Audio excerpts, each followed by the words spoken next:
व्यवसाय की, real estate business की, एक ऐसा व्यापार जिसमें लगाना कुछ भी नहीं है और कमाना लाखों है। ठीक, क्या आप तैयार है उसके लिए? अब इसके बाद में दूसरी कनेक्टिविटी ये आ जाती है कि इंदौर में हम छोड़कर धोलेरा पे क्यों काम कर रहे हैं, उसके ऊपर भी हम लोग चर्चा करेंगे।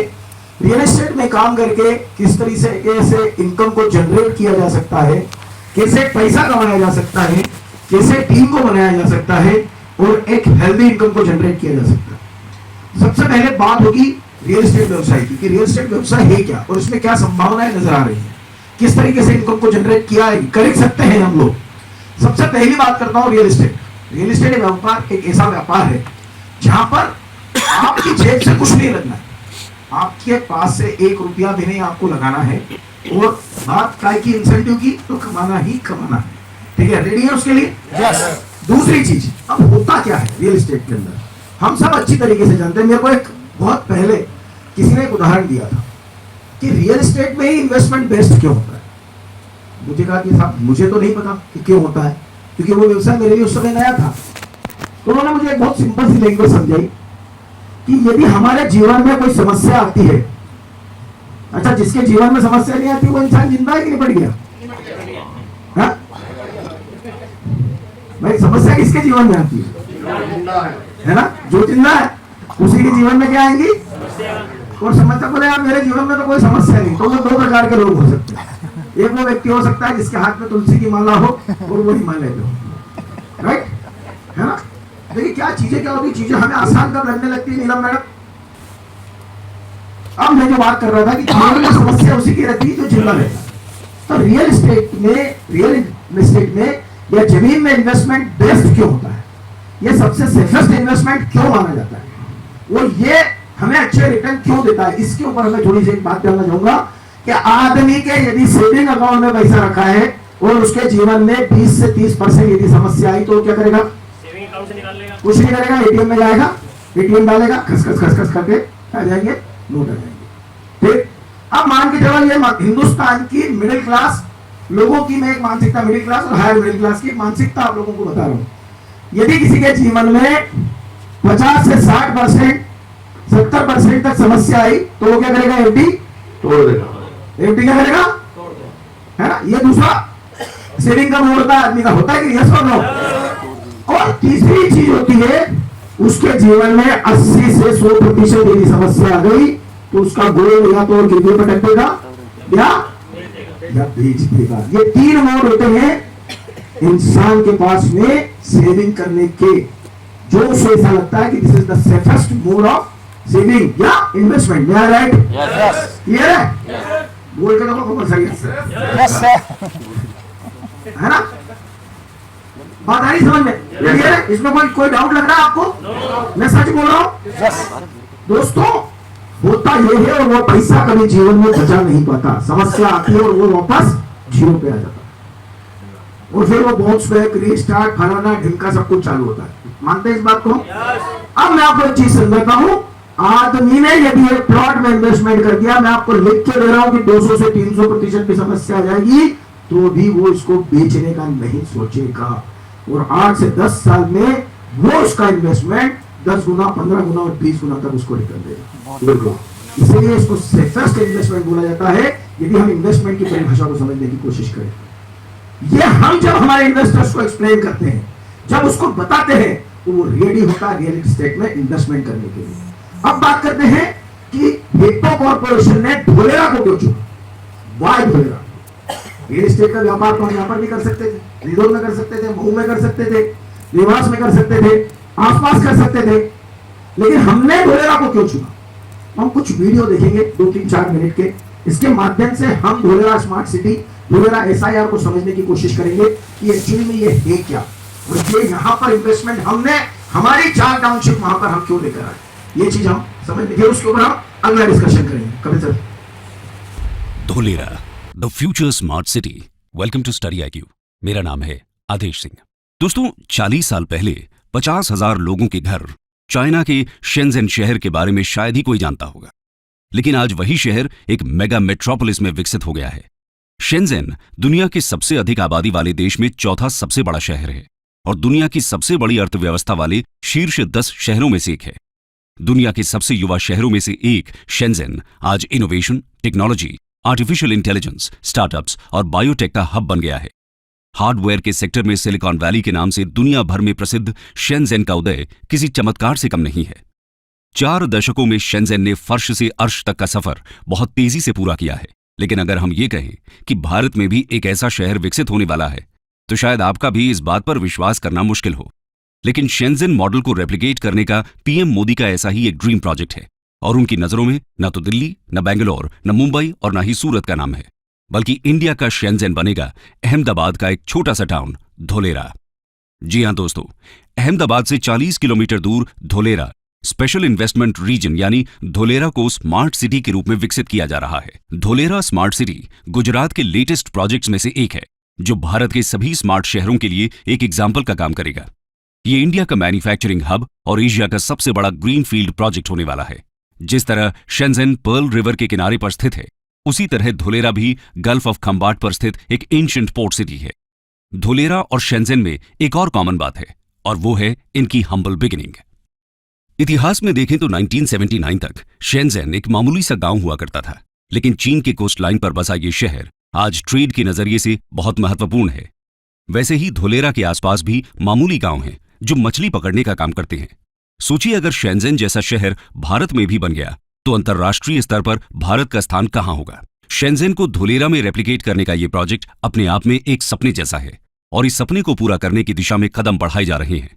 तो दोस्तों, आज की इस वीडियो में हम धोलेरा सिटी के बारे में बात करेंगे और जानेंगे कि धोलेरा स्मार्ट सिटी क्या है, यहां कौन कौन सी सुविधाएं हैं और इसे कैसे विकसित किया जा रहा है। तो चलिए शुरू करते हैं। What is Dholera smart city? दोस्तों, धोलेरा स्मार्ट सिटी प्रोजेक्ट को 2007 में गुजरात वाइब्रेंट समिट में पेश किया गया था। 2011 में इसे ऑफिशियली लॉन्च किया गया और 2016 में इस पर काम शुरू हो गया। धोलेरा सिंगापुर से 1.5 गुना बड़ा है। जहां सिंगापुर 721 स्क्वायर किलोमीटर्स में फैला हुआ है, वहीं धोलेरा 920 स्क्वायर किलोमीटर्स तक फैला हुआ है। धोलेरा को अनकॉम्प्रोमाइज्ड इंफ्रास्ट्रक्चर और state of the art technology के मेगा सिटी के रूप में विकसित किया जा रहा है, ताकि बड़ी बड़ी ग्लोबल कंपनीज धोलेरा में इन्वेस्ट करें और उन्हें हर तरह की सुविधा दे सकें। इसके लिए इस शहर को 3 स्टेप में डेवलप किया जा रहा है। इसमें सबसे पहला स्टेप है सिटी प्लानिंग।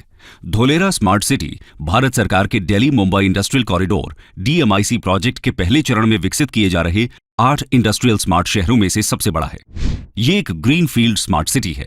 अब आप सोच रहे होंगे, ये ग्रीन फील्ड सिटी क्या होती है? ग्रीन फील्ड यानी एक ऐसी साइट जहां पहले कोई भी कंस्ट्रक्शन न हुआ हो। यहां पर बिल्कुल नए सिरे से सिटी को डेवलप किया जाएगा। वहीं ब्राउन फील्ड सिटी प्रोजेक्ट वो होता है जहां पहले से कंस्ट्रक्शन हो रखा हो और उसे अपग्रेड और मॉडिफाई किए जाने का प्लान हो।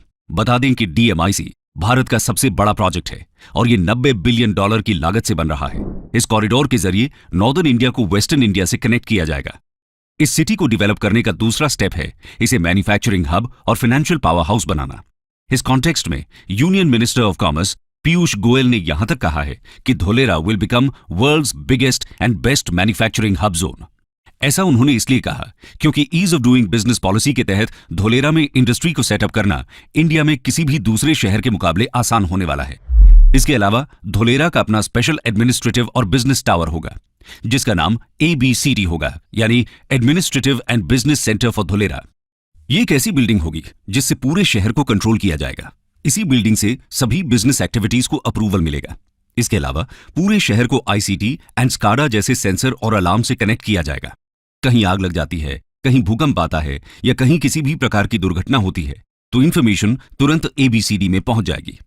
धोलेरा स्मार्ट सिटी से गुजरात सरकार 2 से 3 सालों के भीतर 30,000 तक जॉब्स क्रिएट करने की प्लानिंग कर रही है। सिटी के ज्यादातर infrastructures plug and play concept पर बेस्ड होने वाले हैं, यानी इंडिया के बाकी शहरों में अगर किसी कंपनी को कुछ मैन्युफैक्चरिंग करनी है तो सबसे पहले वो लैंड खरीदेगी, फिर उस लैंड को रिसोर्सेज के हिसाब से डेवलप करेगी और आखिर में जब सब कुछ सेटअप हो जाएगा तब जाकर मैन्युफैक्चरिंग स्टार्ट हो सकेगी, जो कि एक बहुत ही लंबा प्रोसेस है। लेकिन धोलेरा में ऐसा नहीं होने वाला। वहां सब कुछ पहले से ही तैयार मिलेगा, यानी सब कुछ पहले ही रेडी है, बस आपको एरिया परचेस करना है और प्रोडक्शन शुरू। यही है धोलेरा का plug and play business model. ये इन्वेस्टर्स के लिए एक बहुत बड़ी अपॉर्चुनिटी है। इस अपॉर्चुनिटी को ग्रैब करने वाली शुरुआती कुछ कंपनीज में नाम है टाटा और एयरबस का। जो धुलेरा में 20,000 करोड़ का defence aircraft C-295 manufacturing plant setup करने वाले हैं। ये पहली बार है कि कोई इंडियन कंपनी इंडिया में ही डिफेंस एयरक्राफ्ट मैन्युफैक्चर करेगी। इसके साथ ही जहां इंडिया सेमीकंडक्टर के लिए यूएस, चाइना और ताइवान के ऊपर ओवर डिपेंडेंट है, उस ओवर डिपेंडेंसी को धुलेरा खत्म करेगा, क्योंकि गुजरात सरकार धुलेरा में सेमीकंडक्टर हब बनाने वाली है। इसके लिए गुजरात सरकार सेमीकंडक्टर मैन्युफैक्चरिंग कंपनी को इंसेंटिव ऑफर कर रही है। इसके साथ ही शहर में 4,400 मेगावाट कैपेसिटी का सोलर पार्क बनाया जा रहा है, जो इस ग्रीनफील्ड शहर में इंडस्ट्रीज एंड रेजिडेंसेस को बिजली देगा।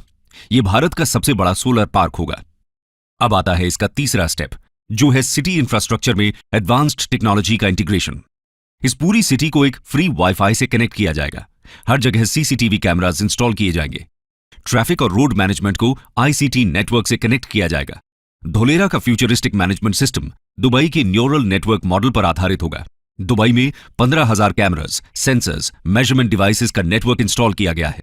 ये न्यूरल नेटवर्क सॉफ्टवेयर से आ रही फुटेज, एक्सीडेंट और ट्रैफिक को आइडेंटिफाई कर सकता है।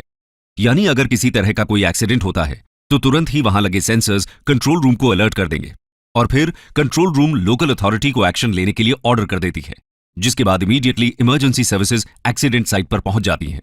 धुलेरा में भी इसी तरह की सिस्टम्स काम करेंगे।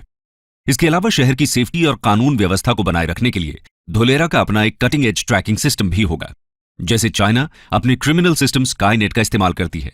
आज पूरे चाइना में 200 मिलियन कैमरास लगे हुए हैं। बीजिंग तो पूरी तरह ही इन्हीं कैमरास के अंडर है। इनमें से कुछ में तो एआई टेक्नोलॉजी भी लगी हुई है। ये इंसान का चेहरा रीड करके उसकी पूरी डिटेल खोल देता है। स्पेशल रिकग्निशन की इस टेक्निक से बड़े बड़े क्रिमिनल्स को पकड़ा जाता है। ऐसा ही कुछ धुलेरा में भी होने जा रहा है। ये तो बात हुई धुलेरा की सिक्योरिटी सिस्टम, बिजनेस और सुविधाओं की। आइए अब बात करते हैं वहां की गवर्नेंस की। दोस्तों, बाकी चीजों की तरह ही यहां की गवर्नेंस भी पूरी तरह से स्मार्ट होगी, यानी पूरे तरीके से डिजिटल होगी। बेसिकली धुलेरा में रह रहे लोगों के लिए एक ई गवर्नेंस ऐप होगा, जो कि एक सिंगल स्टेप सर्विस प्लेटफॉर्म की तरह काम करेगा। धुलेरा के local administration, transport, health care, education, urban planning, city asset management से जुड़ी हुई सारी जानकारी इस ऐप पर मौजूद रहेगी। सिटीजन्स के सभी ग्रीवेंसेस के रिड्रेसल का मैकेनिज्म भी इसी ऐप में मौजूद रहेगा। इसके साथ ही portable water lines, waste water collection ducts, storm water drains, power distribution और आईसीटी नेटवर्क सब कुछ अंडरग्राउंड पाइपलाइन के थ्रू डिस्ट्रीब्यूट होगा। अब दोस्तों, आपके मन में सवाल आ रहा होगा कि धुलेरा के बारे में इतनी सारी बातें क्यों हो रही हैं और इसमें इतना ज्यादा इन्वेस्टमेंट क्यों किया जा रहा है। तो इसका सबसे बड़ा कारण है इसकी कनेक्टिविटी। दोस्तों, धुलेरा ट्रांसपोर्टेशन के सभी मोड से अच्छी तरह कनेक्टेड है। ये तो हमने आपको पहले ही बता दिया कि ये गल्फ ऑफ कंबाट के किनारे स्थित है, जिसकी वजह से यहां पर समुद्री जल परिवहन की सुविधा है। वहीं अगर बात की जाए हवाई रास्ते की, तो यहां इंटरनेशनल एयरपोर्ट भी बन रहा है, जहां से पैसेंजर लेन और कार्गो प्लेन दोनों उड़ पाएंगे। ये दोनों रास्ते पूरी दुनिया से धुलेरा को कनेक्ट करेंगे, यानी कि दुनिया में आप किसी भी कोने में हैं तो आप सीधा धुलेरा आ जा सकते हैं। रेल कनेक्टिविटी भी आपको यहां मिल जाएगी। धुलेरा में रेलवे स्टेशन बनने से अहमदाबाद से सिर्फ 45 मिनट में धुलेरा पहुंच जाएंगे। दोस्तों, रोड कनेक्टिविटी की बात करें तो डीएमआईसी प्रोजेक्ट के तहत बनने वाला कॉरिडोर धुलेरा को टच करते हुए निकल रहा है। इस तरह Dholera next level smart city होगी। ये तो बात हुई धुलेरा के बारे में। आइए अब जानते हैं इतने सालों में धुलेरा सिटी कितनी डेवलप हो पाई है। The current status. दोस्तों, वैसे तो किसी भी ग्रीन फील्ड स्मार्ट सिटी को डेवलप करने के लिए 30 साल की प्लानिंग चाहिए होती है। धुलेरा को डेवलप करने का प्लान भी 3 फेजेस में डिवाइडेड है। धुलेरा को डेवलप करने का काम 2016 में ही शुरू हुआ था। इसका पहला फेज 2020 तक पूरा होना था, लेकिन कोविड के कारण यह संभव नहीं हो पाया। हालांकि डीएमआईसी पिछले 1 दशक से अधिक समय से काम कर रहा है, लेकिन अब तक सिर्फ यहां portable water lines, waste water collection ducts, storm water drains, power distribution and ICT networks जैसे ट्रैक के साथ चौड़ी ब्लैक टॉप सड़कें बिछाई गई हैं। एक्टिवेशन जोन में 99% अंडरग्राउंड यूटिलिटी और ट्रंक इंफ्रास्ट्रक्चर तैयार है। हालांकि अब तक सिर्फ 22.5 वर्ग किलोमीटर के एक्टिवेशन एरिया में काम हुआ है। कोविड के बाद से काम तेजी से किया जा रहा है, लेकिन पूरा शहर तैयार होने में कुछ समय लग सकता है। शहर में 6.5 किलोमीटर की आर्टिफिशियल कैनाल बनकर तैयार है। इसके साथ लगभग 212 किलोमीटर की नहर में बैठने की व्यवस्था, लैंडस्केप गार्डन आदि तैयार हैं। सिल्क रूट नाम से एक रिक्रिएशनल एरिया में ओपन एम्फी थिएटर को अंतिम रूप दिया जा रहा है। 4,400 मेगावाट कैपेसिटी के सोलर पार्क को बनाने का काम चल रहा है। अहमदाबाद को धुलेरा से जोड़ने वाले 4 लेन के एक्सप्रेसवे पर भी काम चल रहा है और शहर से 15 किलोमीटर दूर स्थित एक नए इंटरनेशनल एयरपोर्ट के 2024 तक चालू होने की उम्मीद है। अभी अहमदाबाद में नियरेस्ट एयरपोर्ट 117 किलोमीटर दूर है। बता दें कि कार्गो की आवाजाही के लिए Bhimnath Dholera rail track line को बनाने पर भी बातचीत चल रही है। फिलहाल निकटतम रेलवे स्टेशन भावनगर में है, जो लगभग 60 किलोमीटर दूर है। धोलेरा को डेवलप करने के लिए जहां गुजरात सरकार ने DSIR यानी the department of scientific and industrial research को लैंड दिया है, तो वहीं केंद्र सरकार ने national industrial corridor development corporation के जरिए प्रोजेक्ट में 3,000 करोड़ रुपए कैश इक्विटी का इन्वेस्ट किया है। DICDL यानी Dholera industrial city development limited अब धोलेरा में बड़ी एंकर फर्मों जैसे टाटा से लेकर वेदांता फॉक्सकॉन कंपनियों का इंतजार कर रहा है। अभी तक धोलेरा में टाटा पावर और रेन्यू जैसी बड़ी कंपनियों ने ही इन्वेस्ट किया है। इसके अलावा कुछ कंपनियों जैसे फिल्म बनाने वाली कंपनी चिरीपाल ग्रुप का रिक्वेस्ट प्रोसेस में है। गुजरात सरकार द्वारा धोलेरा में सेमीकंडक्टर इकोसिस्टम स्थापित करने के लिए वेदांता फॉक्सकॉन के साथ बातचीत चल रही है। कंक्लूजन। तो दोस्तों, ये है अपना धोलेरा स्मार्ट सिटी, जो आने वाले समय में शेंजेन जैसे दुनिया के बेस्ट स्मार्ट सिटीज को टक्कर देगा। गुजरात जिस तरह तरक्की कर रहा है, उससे लगता है कि धोलेरा और भी तेज रफ्तार से डेवलप होगा। वो दिन दूर नहीं जब धोलेरा दुनिया का सबसे बड़ा और बेहतरीन मैन्युफैक्चरिंग इन्वेस्टमेंट जोन बन जाएगा और शेंजेन की तरह ही हार्डवेयर कैपिटल ऑफ वर्ल्ड कहलाएगा। स्टडी IQ IAS, अब तैयारी हुई अफोर्डेबल। इंट्रोडक्टिव वीडियो आप लोगों के सामने रखा है कि किस तरीके से धोलेरा को प्लान किया गया। यदि आज की मैं बात करता हूं, धोलेरा आज 2024 फरवरी खत्म हो चुका है, 1 मार्च 2024 की यदि मैं बात करता हूं, तो धोलेरा की एक्चुअल पिक्चर बदल चुकी है। एक लेटेस्ट वीडियो में आप लोगों को दिखाने जा रहा हूं यहां पर, फिर हम बात करेंगे आगे की। ये लेटेस्ट वीडियो मतलब ये कल की न्यूज के ऊपर ये वीडियो चल रहा था, और ये डिक्लेरेशन जो धोलेरा में हुआ ये बहुत इंपॉर्टेंट डिक्लेरेशन है, और आप ये देखेंगे कि ये डिक्लेरेशन किस तरीके का डिक्लेरेशन है। सर प्लीज इसको कंटिन्यू करें। नहीं मैं जो कल वाला है का अप्रूवल देश के लिए बहुत बड़ा निर्णायक मोड़ है ये, और आत्मनिर्भर भारत बनाने की जो संकल्प लिया प्रधानमंत्री जी ने, उस संकल्प की बहुत बड़ी ये सिद्धि। पहली कमर्शियल फ्लैग भारत की बनेगी टाटा और पावर चिप ताइवान, इनके कोलैबोरेशन से धोलेरा स्पेशल इंडस्ट्रियल रीजन के अंदर बनेगी पहली। दोस्तों, ये सेंट्रल गवर्नमेंट का ऑफिशियल डिक्लेरेशन है, ऑफिशियल प्रेस कॉन्फ्रेंस है। आप इस बात को समझने की कोशिश करें, और सेंट्रल गवर्नमेंट मिनिस्टर अपने ऑफिशियल डेस्क से बात कर रहे हैं। पीछे बैकग्राउंड जो आप देख रहे हैं, ये सूचना मंत्रालय का है, किसी पार्टी पॉलिटिक्स का बैनर या झंडा नहीं लगा हुआ। ये सबसे बड़ी बात है इसके लिए। तो पहली चीज तो मैं कॉन्ग्रेचुलेट उन लोगों को करूंगा जिन्होंने अपना धोलेरा में पौर लिया और वो यहां मौजूद हो।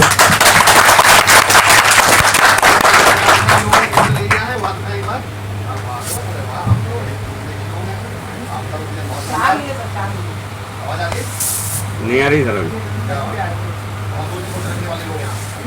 सर चालू वो देखने के बाद मैं आपसे जानना चाह रहा हूँ धोलेरा के, मुझे तो कुछ नहीं समझ में आया धोलेरा के, आप बताओ धोलेरा के। जब इंदौर हो रहा था, हाँ जी, तो हमसे इंदौर छूट गया। छूट गया। हाँ, हम जब सुपर कॉरिडोर आया था, जब वहाँ 600, 700, 800 था, तब हमने नहीं लिया कि यार यहाँ जंगल में क्या होगा, कैसे होगा, चोर नहीं था, कुछ भी नहीं था ना, इनको आएगा, टीसीएस आएगा, सब बोल रहे हमने नहीं लिया। तब हम नहीं चाहते कि यहाँ ये वापस बल्कि धोलेरा के केस में हम वापस गलती नहीं कर रहे। जुलानी हम थैंक यू सो मच, बहुत महत्वपूर्ण पॉइंट, हालांकि मैं इस पर बाद में आता, लेकिन आपने एक बहुत महत्वपूर्ण वर्ड यूज किया है। मैं सम्मान के बैठा हूँ कि सब सिंसियर लोग हैं, अगला 1 घंटा ये सोच के बैठे हैं कि हम ये फ्यूचर की बात करने आए हैं, अपने और अपने बच्चों के भविष्य की बात करना है। ठीक है, इन्वेस्टर शब्द में सबसे महत्वपूर्ण वर्ड बताइए क्या है? इन्वेस्टर शब्द में जुलानिया में जिस पॉइंट को आपने बोला, सबसे महत्वपूर्ण शब्द है इन। आपने एंट्री कब ली, आप उस सेगमेंट में एंटर कब हुए। उदाहरण देता हूं, अभी 2024 चल रहा है, हम जो इंट्रोड्यूस कर रहे हैं, अभी मान लें हमारे हैं रेट्स जो है 621 की, जिसकी हम बात कर रहे हैं 2024 में, हम ये एस्टिमेट कर रहे हैं, हालांकि मैं गारंटी देता हूं ये मेरे एस्टिमेशन से कम 10 गुना जाएंगे रेट, लेकिन मैं केवल एस्टिमेट कर रहा हूं कि आप क्या कहते हैं सर, अगले 10 साल में मैं क्या मान लूं, 6000 मान लें, 6210, यानी 2034 में इसके रेट कितने हो जाने हैं, 6210 रुपए स्क्वायर फीट। अब मैं हूं मान लो वीरेंद्र सर ने प्लॉट कितने में खरीदा 2024 में, तो 6000। अच्छा एक बात बताइए, मैं इंग्लिश पढ़ाया करता था, तो हमारा 90 दिन का कोर्स था कि 90 दिन का कोर्स है इंग्लिश का। तो बच्चे मेरे पास आते थे और मुझसे पूछते थे सर हमारे 90 दिन पूरे कब होंगे। मैंने क्यों? बोले सर उस दिन हमें इंग्लिश आएगी ना। तो उन्हें लगता था पहले 89 दिन कुछ नहीं होना, 89वीं रात को शंकर भगवान से अपनी माँ के बोलेंगे तथास्तु, और मैं उसके बोला हाँ एक्सक्यूज मी मसलेम। तो उसे लगता था 90वें दिन इंग्लिश आएगी, 89वीं दिन कुछ होएगा या नहीं होएगा। तो ऐसा तो है नहीं, ये 621 वाले रेट 2034 में 6210 होंगे और 2033 तक कितने रहेंगे? 621 रहेंगे क्या? नहीं। तो एक व्यक्ति ने इसी में एंट्री ली 2027 में, तब तक रेट कितने हो चुके होंगे? Any idea? 2-2,500 मान लो, 2500 के रेट मान लो। एक व्यक्ति ने एंट्री ली 2030 में, अब रेट कितने होंगे? 5,000, 4,500 मान लो, 5,000 मान लो। अब समझना इसका भी प्लॉट कितने में बिका? मान लो इन तीनों ने 2034 में प्लॉट बेचा, तो इसका भी कितने का बिका? 6,000। इसका भी कितने का बिका? इसका भी कितने का बिका? पर तीनों ने बराबर इनकम कमाई क्या? क्यों? बिका तो तीनों का सेम रेट पे है। तो सवाल ये नहीं है टाइमिंग का कि हाँ यस, सवाल ये है एंट्री किसने कब ली थी। रियल एस्टेट में वीरेंद्र सर बात कर रहे थे, सच्चाई तो ये, वीरेंद्र सर बहुत अच्छा एग्जांपल था वो, लेकिन सच्चाई ये है कि रियल एस्टेट में कोई भी सेकंड मोड के लिए नहीं आता। रियल एस्टेट में कोई भी आएगा तो किस लिए आएगा? ग्रोथ के लिए, इन्वेस्टमेंट के लिए। वो आएगा मेरा 1 रुपए कितने का कितना हो जाए? 5 हो जाए, 8 हो जाए या 10 हो जाएगा, ग्रोथ कर लूं। तो पॉइंट जो है सबसे महत्वपूर्ण जो समझने वाली बात है कि अभी आप, अब इसमें चैलेंज कहां है? एक्चुअली क्या होता है रियल एस्टेट में? सर बिल्कुल 3 स्टेट आएंगे रियल एस्टेट में। पहला, यहां कुछ हो सकता है, केवल 5% ही है यहां पे मामला, किसी को कुछ नहीं मालूम होगा या नहीं होगा, केवल 5% है कि हो सकता है। चांस कितने हैं? 5%।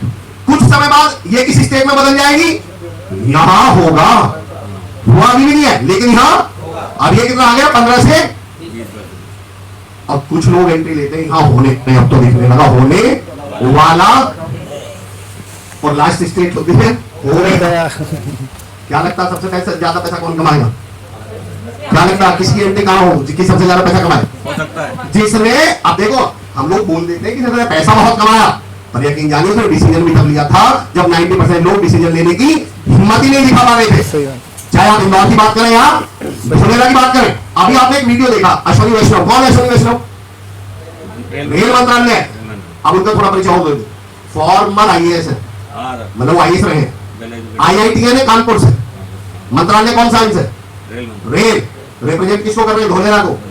क्या कनेक्शन है भाई? एक्चुअली ये मोदी जी का ब्रेन चाइल्ड है धोलेरा, और मोदी जी ने अपने सबसे वेल वर्स्ड और सबसे जो उस तरह के मिनिस्टर है ना, जो मतलब भाई जो आईएएस रहे, जो आईआईटीएन है, तो धोलेरा का जो सुपरविजन शोभा है वो अश्विनी। टेन्योर कौन सा आने वाला? तीसरा, तीसरे टेन्योर में होम स्टेट कौन सा? गुजरात। आप समझना, अगर मैं कहीं का एमएलए बन जाऊं तो मैं पहले ही दिन अपनी गली में काम नहीं करवाऊंगा, तो लोग क्या बोलेंगे? यार तुम तो एमएलए बनते सबसे पहले काम बनवा रहे हो अपना काम, लेकिन 6, 7, 8 महीने बाद सबसे ज्यादा काम कहां करवाऊंगा? क्यों? क्योंकि गली वाले क्या बोलेंगे? तेरे एमएलए होने का फायदा क्या है? तो नहीं टूटी भी है। अब आप समझना, थर्ड टेन्योर है, पूरे भारत में बदलाव जो लाने थे वो ला चुके हैं। अब सबसे ज्यादा फोकस कौन से स्टेट पर होना है? एक पर। और अगर आप इंटेलेक्चुअल, मेरी नजर में जितना भी यंगस्टर्स बैठे हो, जितने मैच्योर बैठे हैं, आप बहुत सुलझे हुए लोग हैं, तो फिर अगले स्टेटमेंट को समझना और बहुत गौर से समझना। कोई भी महान लीडर जो होता है वो अपनी विरासत के तौर पर ये छोड़ के जाना चाहता है कि कोई पूछे तुमने क्या किया तो मैं बताऊंगा क्या। मैं कान पकड़ के बोल रहा हूँ, धार्मिक डेवलपमेंट अपनी जगह है, फिर भी प्राइम मिनिस्टर जाना किससे जाएगा? इंडस्ट्रियल डेवलपमेंट से। जब बात चलेगी नेहरू जी ने क्या करा, मुझे बाहर का नागल बांध दिया, एम्स दिए, आईआईटी दी, नरसिम्हा जी ने क्या किया, अटल बिहारी वाजपेयी ने सड़कें बचवाई, तो जब सवाल आएगा मोदी जी ने क्या किया, तो मोदी जी चाहते हैं वो बताएं मैंने इस दुनिया का सबसे बेहतरीन शहर जो है वो भारत में डेवलप किया, और उसका नाम धोलेरा है, जो शंघाई और चाइना, शंघाई आप सुना होगा, सिंगापुर, इन सब की तर्ज पर बनने वाला भारत का सबसे बड़ा प्रोजेक्ट है। अगले 5 साल में भारत में अगर किसी एक जगह पर सबसे ज्यादा ग्रोथ आने वाली है तो वो कहां है? धोलेरा पे। आप ये क्लियरली समझ लीजिएगा। तो जब आप अपने किसी इन्वेस्टर से मिल रहे हैं या आप इन्वेस्टर हैं, तो we people have to discuss these points. आप उनसे ये डिस्कशन करिए। रेजर ने बहुत अच्छी बात कही थी, मैं यकीन बताऊं, रियल एस्टेट किसी को समझाने की जरूरत ही नहीं है भाई, या तो वो इन्वेस्टर ही नहीं है, समझ लो। वो फिर कौन सा वाला इन्वेस्टर है? 1000, 1500, 2000, 5000 रुपए वाला, वो इन्वेस्टर है नहीं। और जो रियल में इन्वेस्टर है वो तो खुद बोलता मुझे कहां इन्वेस्ट करना है, क्योंकि वो जानता 2 जगह ग्रोथ है, शेयर मार्केट और रियल एस्टेट। लेकिन शेयर मार्केट क्या है? अनएक्सपेक्टेड है, अनप्रेडिक्टेबल है, रिस्की है, और रियल एस्टेट की सबसे बड़ी खूबी मैं जो जानता हूं सर, ये फायदा देगी या नहीं देगी? रियल एस्टेट कभी घाटा नहीं दे सकती। मैं लिख कर दे सकता हूं आपको, आप मुझे बता दो आपने कहीं प्लॉट खरीदा हो और वो नुकसान में चला गया। मैं तो उदाहरण देता हूँ धोलेरा के ऊपर, कितने 1000 स्क्वायर फीट का प्लॉट है सर, वो आप जब प्लॉट की वो भराव करवाते हैं तो मट्टी डंफर बुलवाते हैं या नहीं? एक डंफर कितने का आ जाता, कितने रुपए का? 6-7 हजार का जी। 1000 स्क्वायर फीट के प्लॉट के भराव में कितने डंफर लग जाएंगे? 1000 स्क्वायर फीट में 60-70 डंफर लग जाएंगे। 60-70 डंफर कितने के हुए? 6-36 3.5 लाख के। 3.5 लाख का हमारा प्लॉट है, और भी कुछ ना हो तो इसमें से मट्टी निकाल के बेच देगा। 3.5 लाख की तो मट्टी निकल जाएगी, तो बड़ा प्लॉट है। वो भी पूरा करना पड़ता है कि मट्टी बेचने के। मैं ये कह रहा हूँ रियल एस्टेट का नुकसान ही नहीं दे सकती। अब जो सबसे बड़ा चैलेंज आता है वो 2 ही आएंगे आपके सामने। पहला, दूर।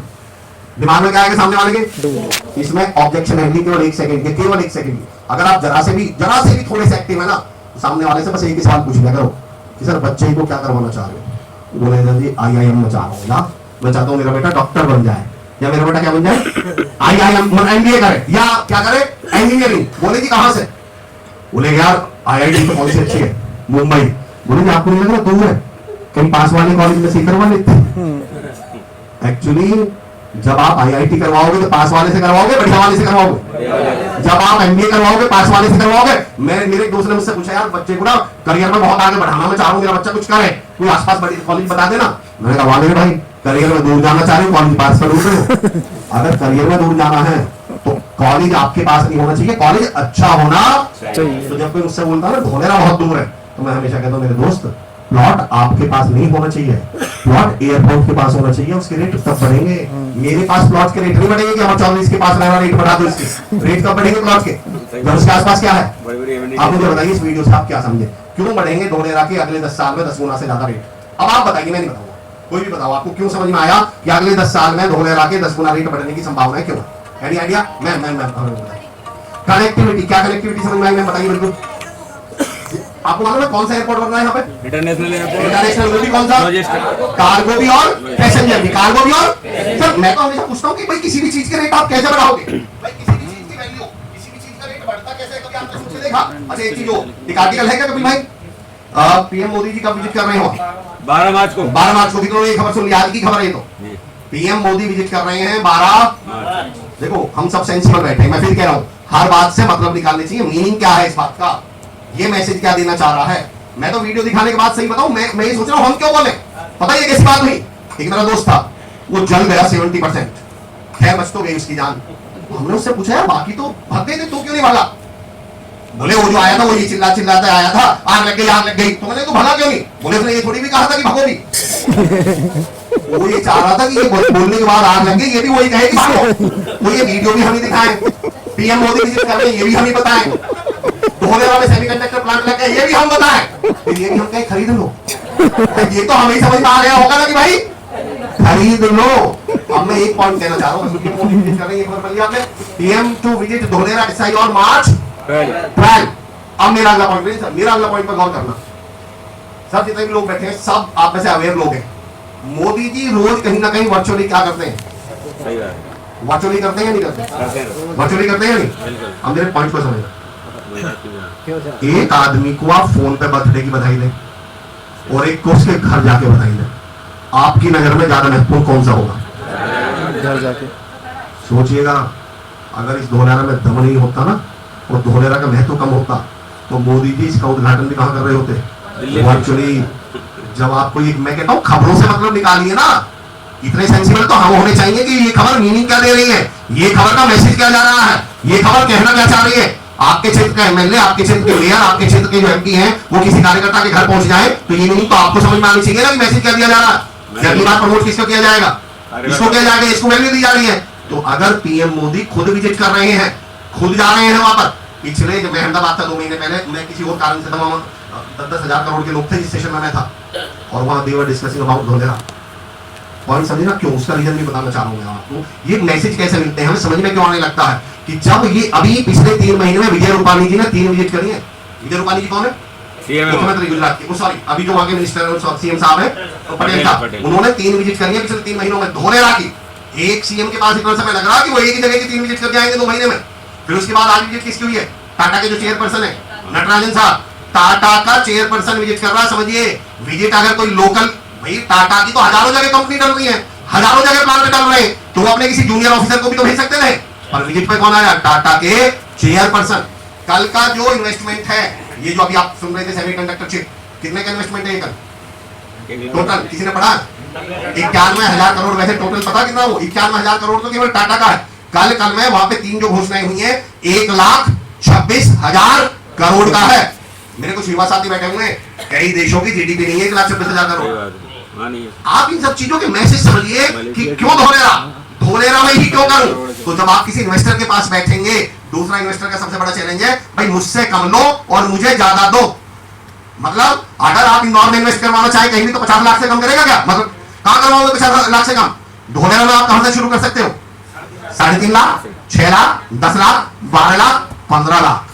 और अगले 5 से 10 साल, मैं तो कहता हूं, मेरे से कोई पूछे सर कितना, कायदे से तो मैं ये कहूंगा अनलिमिटेड, लेकिन फिर भी 8, 10, 12 कितना भी हो सकता है। मैं तो गिफ्ट सिटी को देखता हूं सर, 2007 में एक जगह है गिफ्ट सिटी, आप लोग, अच्छा अब अच्छी बात क्या है, जब हम लोग आपकी जगह बैठते थे, मतलब इधर बैठते थे, तो हमारे पास गूगल नाम की चीज नहीं थी उतनी। भाई जो घर वाले ने बोल दिया, हमने मान लिया या सुन लिया। अब तो जो हम बोले आप तुरंत गूगल सर्च कर लीजिएगा। 2007 में एक प्रोजेक्ट लॉन्च हुआ था गुजरात में, गिफ्ट सिटी। 2007 में उस प्रोजेक्ट की कीमत थी 15,000 रुपया बीघा जमीन वहां पर। वो, अच्छा ग्रीनफील्ड समझिए, India first greenfield smart city क्या है? नहीं, ग्रीनफील्ड से मतलब क्या है? जो बिल्कुल स्टार्टिंग से नया बसाया जा रहा है, और किस लेवल पर बसाया जा रहा है वो सब आपने देख लिया। उसको मैं बताऊं, डिग फ्री है। डिग फ्री समझिए, दोबारा कभी शहर में गड्ढे खोदने की जरूरत ही नहीं पड़ने। सारा किससे कंट्रोल है? एबीसीडी बिल्डिंग जो बनाई गई है, सेंसर से, सॉफ्टवेयर से, कंप्यूटर से सारा कंट्रोल है। कितनी इलेक्ट्रिसिटी इसके लिए बनाई गई है? केवल एक शहर के लिए 5,000 से ज्यादा मेगावाट, पूरे बिहार से ज्यादा है। जितना पूरा बिहार राज्य को चाहिए उतना एक शहर को दी गई है। भारत का कोई बड़ा प्लेयर नहीं बचना, चाहे वो टाटा हो, वो सेवलॉन हो, चाहे वो टोरेंट हो, चाहे वो वेदांता हो, कोई बड़ा। मारुति अपना सबसे बड़ा प्लांट कहां लगा रही है? धोलेरा में लगा रही है। तो हमें तो, मैं हमेशा कहता हूं कि हमारी कीमत नहीं बढ़ती कभी भी। अभी मैं आपको एक फोटो दिखा रहा हूं अपना, एक मैं अपने दोस्त के साथ खड़ा हूं दिल्ली के, तो उस फोटो को देख के आपकी नजर में मेरी वैल्यू में कुछ फर्क पड़ जाएगा? अगला फोटो दिखा रहा हूं, मैं मोदी जी के बगल में खड़ा हूं, मैं दोनों में सेम हूं, बगल बदली बस, सारा खेल बगल का है। आप किसके अगल बगल हैं? सारा खेल धरती पे इस बात का है। आपका वो प्लॉट जो है, आपकी वो जो जमीन है, वो एक्चुअल में किसके अगल बगल है? इंटरनेशनल एयरपोर्ट के अगल बगल है। वो आप सबसे बड़े भारत के एक्सप्रेसवे के अगल बगल है। बीएमआई से आप सब समझते होंगे, दिल्ली मुंबई इंडस्ट्रियल कॉरिडोर, उसी के बोर्ड के द्वारा ये शहर बसाया जा रहा है। सबसे बड़ा स्मार्ट शहर है, सबसे एडवांस्ड शहर है, और इसके अंदर सारी सेगमेंट अलग अलग है। तो जब आपको ये खबर, आप अपने इन्वेस्टर के साथ, या आपको पाई करना है, तो जब आप ये सोचेंगे तो आपको समझ में आने लगेगा कि दुनिया का इस समय का सबसे बड़ा इन्वेस्टमेंट, और सबसे बड़ी इन्वेस्टमेंट क्या है? धोलेरा है। Is clear? पॉइंट क्लियर है हमारा? चलिए, कोई भी क्वेश्चन है, कोई भी कहिए, आप या तो पूछ सकते हैं या बोल सकते हैं, बात कर सकते हैं। देखिए दोस्तों, अमर सर ने सारी चीजें कवर करी हैं। एक दो चीजें मैं आप लोगों को बताऊं, दुनिया का, हिंदुस्तान का ये पहला शहर है जिसकी कनेक्टिविटी के लिए अहमदाबाद से 10 लेन एक्सप्रेस हाईवे बनाया जा रहा है। ये प्रपोज्ड 10 लेन एक्सप्रेस हाईवे है, लेकिन इसको 6 लेन ऑलमोस्ट 70% कंप्लीट हो गया। लास्ट गुरुवार मैं धोलेरा में था, और आई एम सरप्राइज्ड, 1-1.5 महीने बाद मेरी विजिट थी धोलेरा के लिए। अक्सर धोलेरा हम लोग जाते रहते हैं साइट विजिट को लेकर।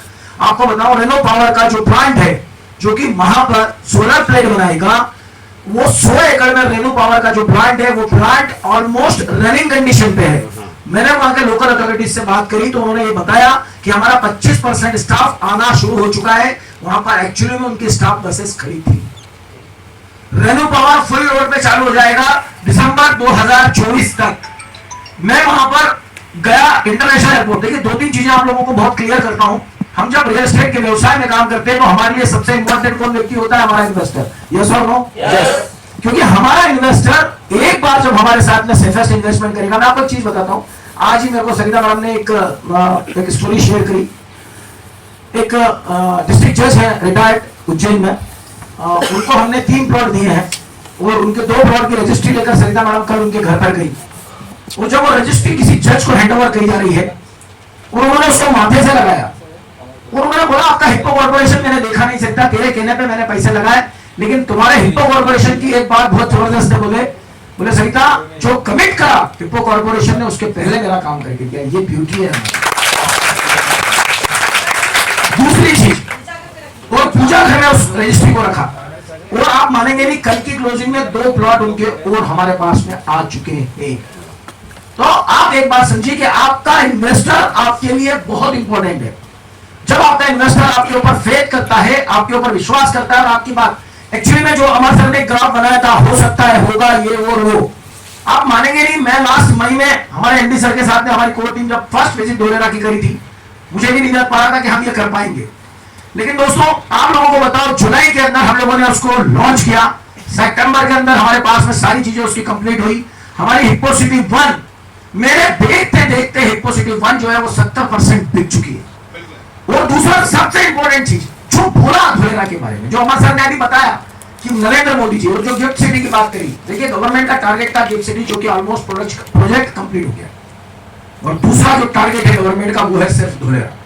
धोलेरा ऐसा है यार, क्यों, क्या रीजन है उसका?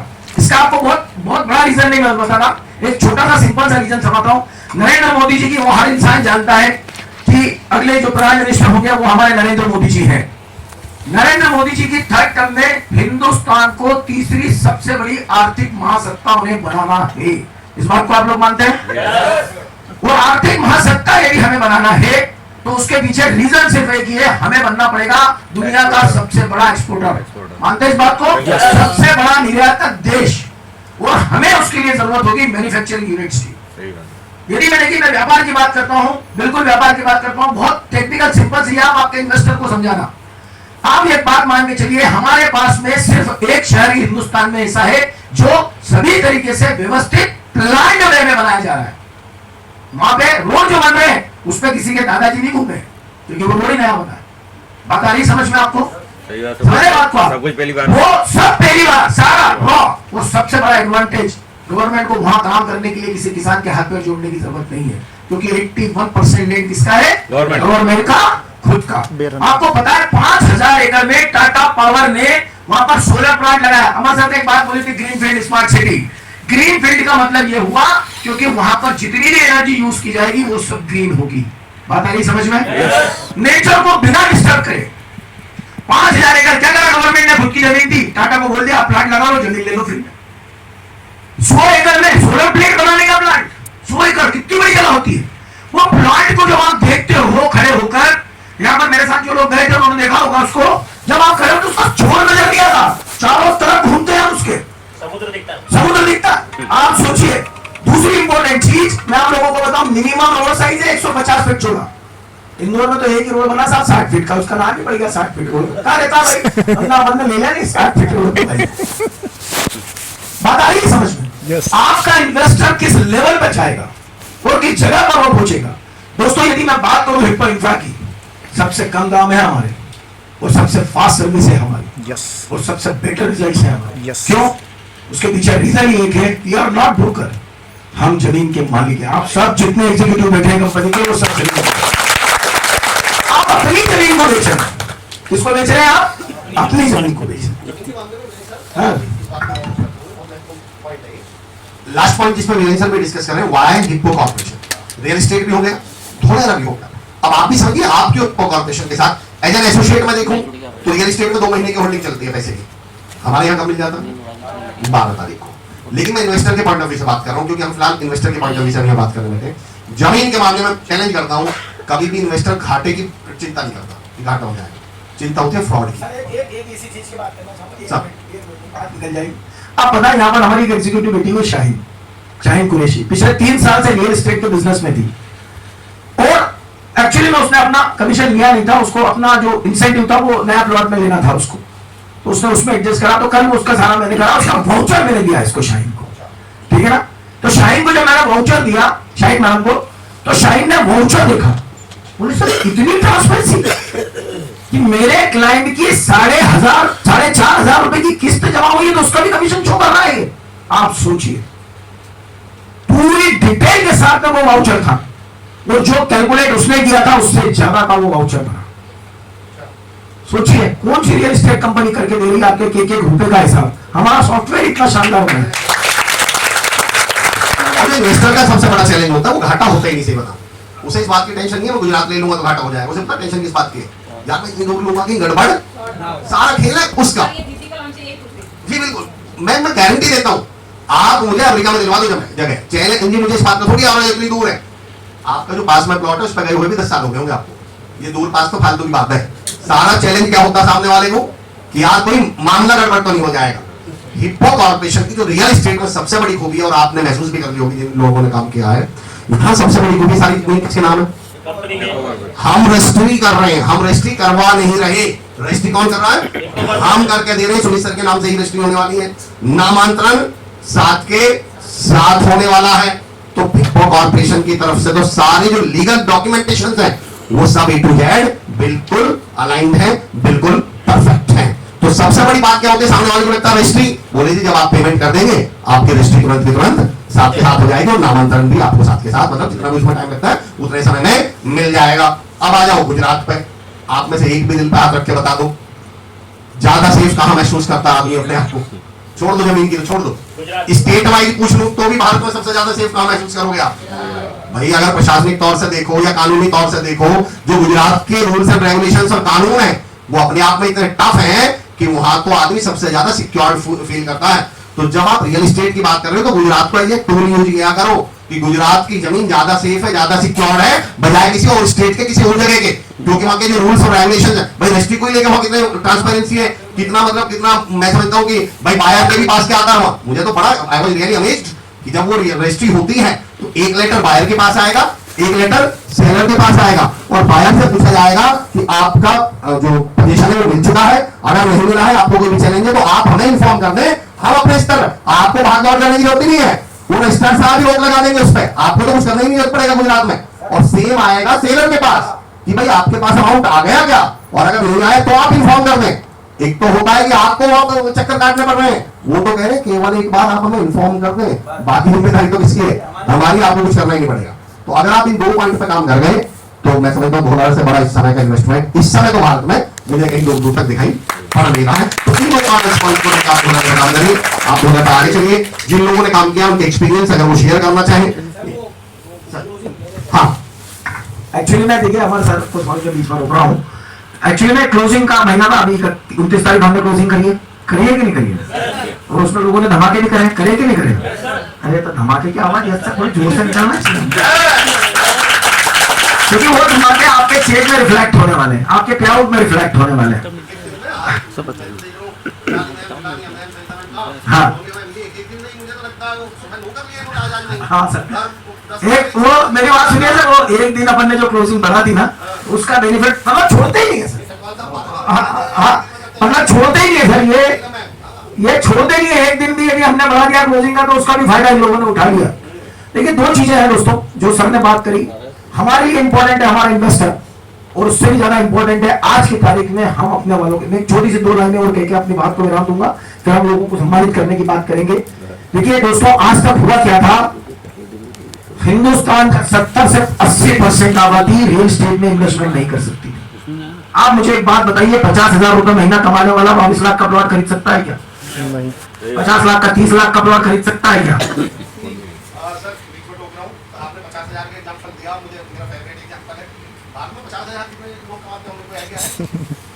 भारत में कितने प्रतिशत लोग महीने के 50,000 रुपए कमाते हैं? Any idea? 10% तो गूगल सबके पास है, सर्च कर लेना 1%। एक मैं नहीं बता रहा, गूगल में अभी डाल देना भारत में कितने प्रतिशत लोग 50,000 रुपए। चलिए सर, 1 लाख रुपए महीने कितने कमाते हैं? तो आधा ही परसेंट कम होगा। 0.0 मैं यहाँ मैसेज क्या देना चाह रहा हूँ, 50,000 हम आजकल हम बात कैसी कर, अरे गाड़ी का आजकल तो घर में गाड़ी है, मैंने कहा चला जाए कितने लोगों के पास है, फिर आसपास ही बैठते हैं, फिर जब गिनने बैठते हैं मूसा जी के पास निकलती है।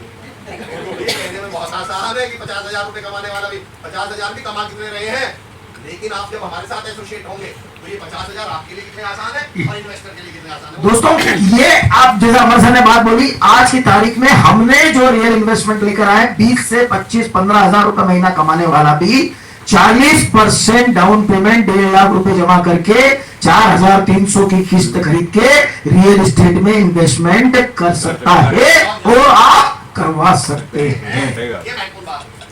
आपको आ रही बात समझ में, जो मैं आपको परिचय देना चाह रहा हूँ, बोले हम करवाएंगे, लेकिन सेम डायलॉग आप कस्टमर से बोल सकते हो कि तू सपने देख, बोले तो मैं करवा दूंगी इतने में, बोलेगा जी 20,000 में क्या करें, बोले हो जाएंगे, चिंता मत करो, लॉट कॉम दिलवाई। तो ये ऐसे कई हमारे रिलेटिव्स हैं, कई हमारे फोन बुक में हमारे दोस्त हैं, कई हमारे मिलने जुलने वाले हैं। दो तरीके की चीजें हो सकती है, हम उनका इन्वेस्टमेंट करवा के उनके लिए एक बेहतरीन अपॉर्चुनिटी खड़ी कर सकते हैं कि आप पैसा लगा दीजिए और 4 साल तक तो किस्त भरनी है। 4 साल जब तक वो किस्त भरेगा 350 रुपए स्क्वायर फीट का प्लॉट, 1200 रुपए स्क्वायर फीट, 1000 रुपए स्क्वायर फीट, 750 रुपए स्क्वायर फीट वो चुका रहेगा। अरे हाँ, कायदे से तो ये सब 1500 रुपए स्क्वायर फीट का मिल जाए 350 में। 350 में वो क्या नहीं दे रहा मैं, हम क्या नहीं दे रहे उससे, ब्याज इंटरेस्ट नहीं दे रहा। नहीं दे रहे। सोचिए, हमें लोगों तक पहुंचना है, हमें लोगों तक पहुंचना है, लोगों को बताना है, उसको बताना है कि ये जो तेरा बच्चा है ये एजुकेशन के लिए जाएगा तो 40 लाख का धन तेरा खड़ा होगा इस 3.5 लाख से। ये जो तेरी बिटिया है यदि ये पढ़ेगी नहीं है, इसकी मेरे को शादी करना पड़ी तो 30-40 लाख रुपए ये प्लॉट तेरा देकर जाएगा। यदि आज सुने ये चीज कर ली, एक POC की किस्त नहीं बनती 4,300 की, उसमें 1000 स्क्वायर फीट का प्लॉट दे रहे हैं।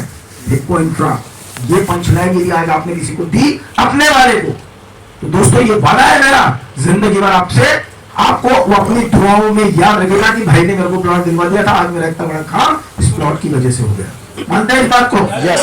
बहुत सिंपल सी चीज है, रियल एस्टेट में करोड़ों रुपया लगाया हिप्पो कॉर्पोरेशन ने। आप 100 रुपीज का एक रजिस्ट्रेशन करिए कल ऑफिस में आकर, जो लोग ज्वाइन नहीं है, अपना बिजनेस कोड जनरेट करिए, स्टार्टिंग करिए अपने व्यापार की और इंसेंटिव स्कीम्स का बेनिफिट उठाइए।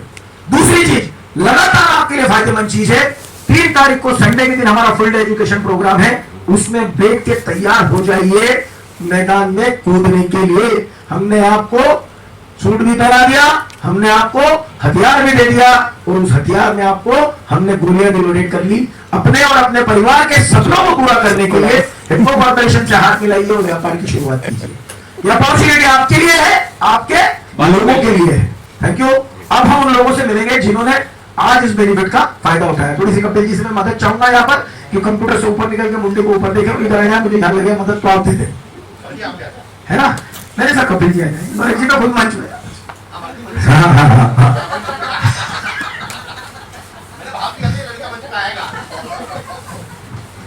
दोस्तों हमारी क्लोजिंग वैसे कर रही थी हर महीने की, लेकिन कुछ वजह से हमको आज दोपहर तक उस क्लोजिंग को इंफ्रा की करना रही, जिसमें लोगों ने बहुत जबरदस्त काम किया और बेहतरीन तरीके से इस परफॉर्मेंस को दिया। तो उन लोगों को मैं यहाँ पर मंच पर बुलाऊंगा। शंभू दयाल जी यदि यहाँ मौजूद हो तो उनसे चाहूंगा, उनका पहला प्लॉट बुक हो चुका है।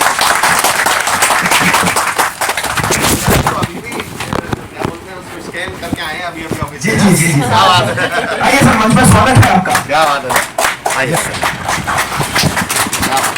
हमारे साथ काम की शुरुआत करी